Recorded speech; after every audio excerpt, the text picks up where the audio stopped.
Hey guys, so I'm walking guys. So maglakad tayo guys, papunta ako sa aking friend, Asian friend. So this is my looks.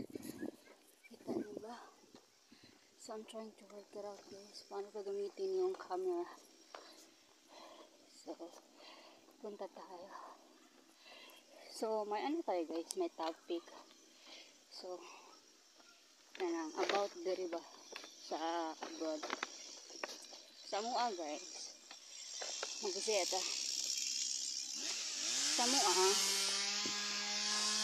mahal yun. So kung magkasahag 20 mil diri dollar na siya yeah. Kung sa tua ka ng 20k equivalent ha daghan na kayo nagmapalit. So muna dili mo magsulti nga ka ng barato ra diri kanang hayahay ni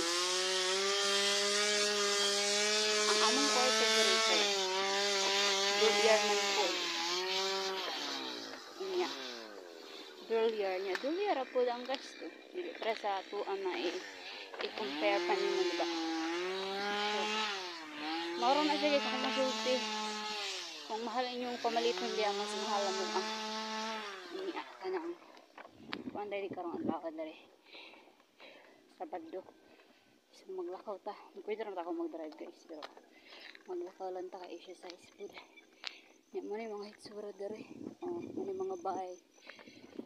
So maray ko sa akong amiga di ay. Kay iyang bana ka lang. Napirahan ba yan? Of course. Sister food me. Catch up ra good. So maura na siya guys. So maning kamot lang guys. Okay. Pero pareha ra gid mahal ang amo adere nya mahal sa diha. So kung mahal diha mas mahal dere. So mao ra nga akong opinion.